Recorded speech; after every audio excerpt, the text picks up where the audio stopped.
Oke, kembali lagi dengan saya Rohibin. Di kesempatan kali ini saya akan memberikan tutorial mempersiapkan kandang peci atau kandang untuk burung peci. Untuk pemula saya sarankan untuk memakai sangkar yang berukuran besar agar peci menjadi nyaman. Perlunya mempersiapkan kandang burung peci adalah agar burung peci nantinya bisa nyaman ketika saat kita tangkarkan. Untuk ukuran sangkar, saya sarankan pakailah sangkar yang berukuran besar, jangan yang kecil, untuk menjaga kenyamanan saat nanti akan diproses untuk breeding. Untuk ukuran sangkar bisa memakai sangkar 35x35, 40-40 atau sangkar lebet. Yang penting burung tidak berobos atau lepas.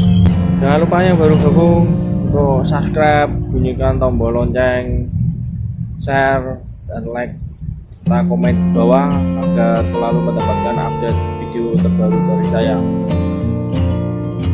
Buatlah senyaman mungkin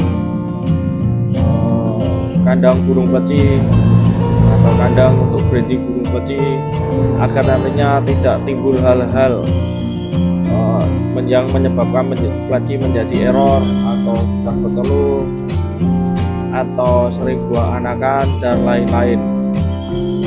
Untuk lebih jelasnya simak terus video dari saya. Kemo.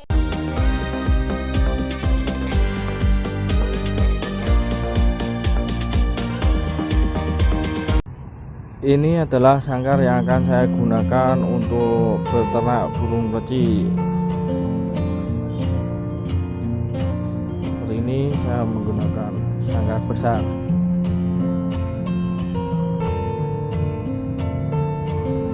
Dan diberikan penutup untuk samping-sampingnya.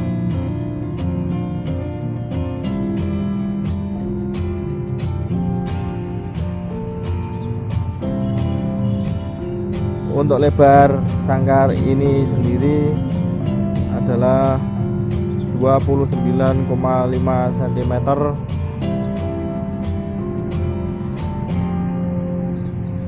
dan panjang 34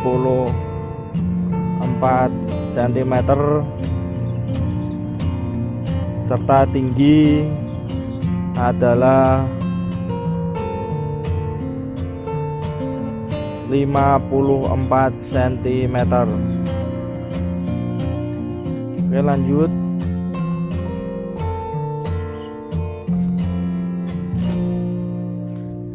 Untuk sangkar buatlah senyaman mungkin,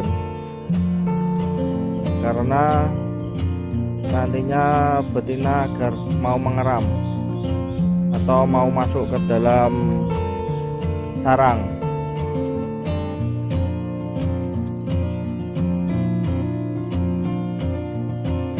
Buatlah serapi mungkin.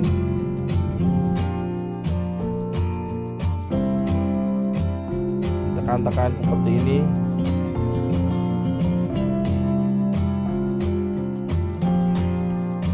Untuk yang dari kawat ram, di sini saya menggunakan 19 kotak. 1 2 3 4 5 6 7 8 9 10 11 12 13 14 15 16 17 18 19 kotak. Untuk tingginya 6 kotak. 1 2 3 4 5 6. Ini adalah ukuran ideal untuk sarang, tidak terlalu besar dan tidak terlalu kecil. Oke, lanjut.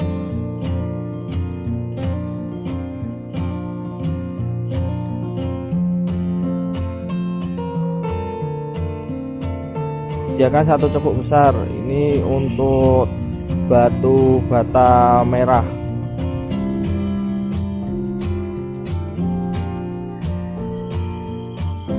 tulang sotong kegunaannya untuk nanti pembentukan cangkang telur. Satu cepuk untuk wadah fur, satu cepuk kecil untuk kroto nantinya, satu cepuk untuk ulat,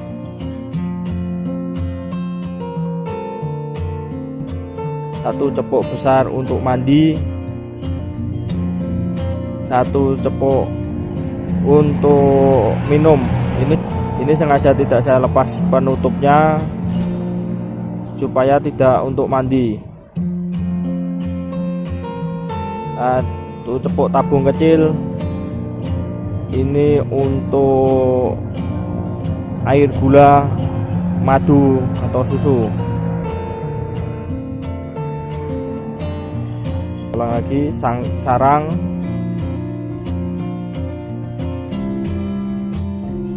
satu cepuk untuk minum, satu cepuk kecil untuk kroto,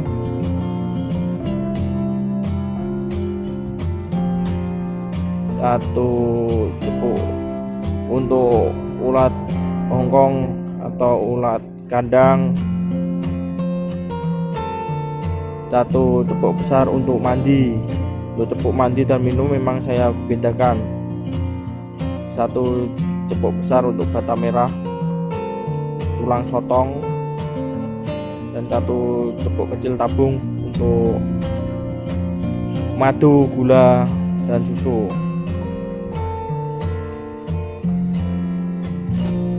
Buatlah sangkar senyaman mungkin, berilah penutup. Ini berfungsi agar betina nanti ketika mengeram dia tidak kaget, tidak keluar masuk sarang.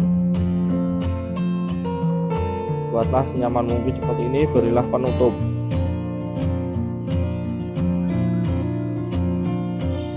Untuk yang atas juga sama. Ini fungsinya jika kita gantung di SBS atau termit, panas tidak langsung turun ke sangkar. Saya kasih tangkringan besar, tangkringan sedang, tangkringan kecil, dan tangkringan sedang yang atas, agar kaki pelaci bisa merasakan atau bisa menyengkram dengan berbeda-beda tangkringan.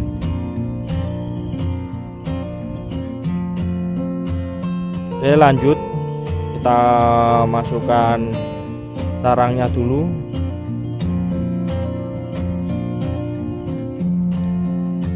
Kita taruh di bagian paling atas, boleh pojok sebelah kiri atau pojok sebelah kanan.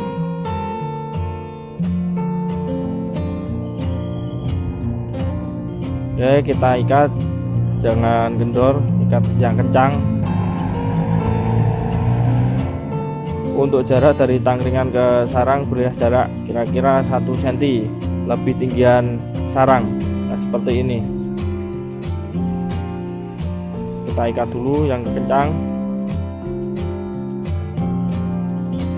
Kemudian kita masukkan cepuk besar untuk mandi. Kemudian kita masukkan satu wadah untuk air minum,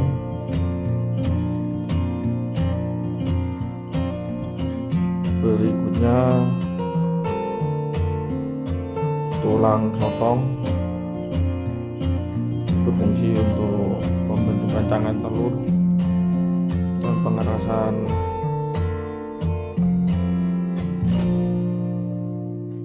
kaki nanti untuk anakan.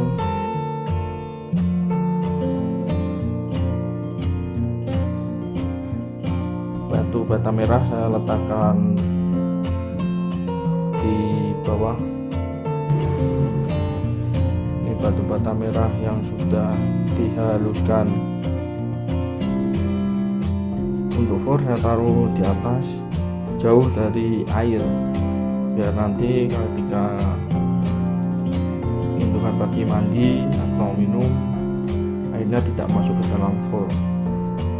Satu cepuk tabung kecil taruh di samping air, nanti untuk air gula.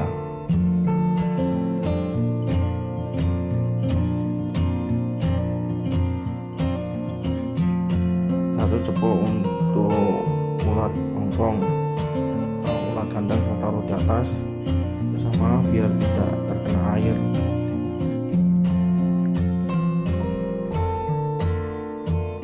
Satu cepuk kecil saya taruh di atas, satu cepuk kecil untuk kroto ini.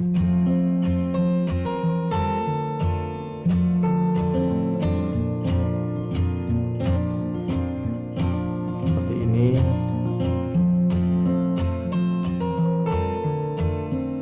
Tangkringan yang atas ini biar tidak jatuh ke bawah, samping bawah dikasih sedotan agar ketika burung menangkring tidak jatuh.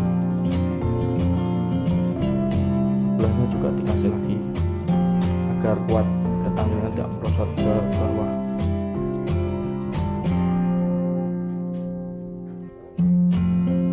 Ini yang atas jangan dilem semua atau diisolasi. Untuk yang di atas sarang usahakan bisa dibuka, fungsinya untuk melihat sudah menetas atau sudah menelur.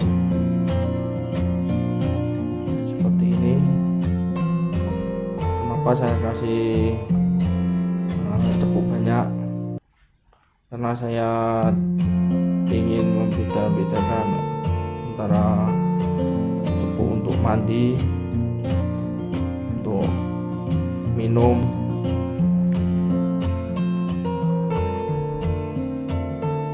Oke, lanjut.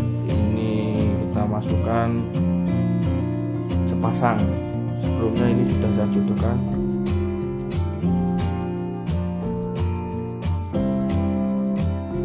Masukkan, kita taruh ke tempat yang sepi agar burung merasa nyaman.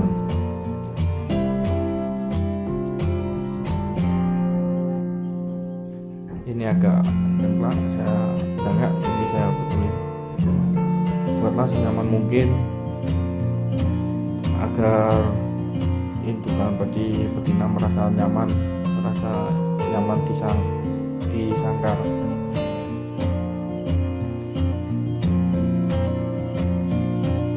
Nah, ini ada 3, ini jaraknya untuk yang atas dengan sarang kira-kira gitu. Sarang dengan bibir sangkar pojok atas. Berikan telah agar burung bisa masuk. Untuk tangkringan dan sarang bedakan sedikit lebih tinggi sarang, kira-kira 1-2 cm.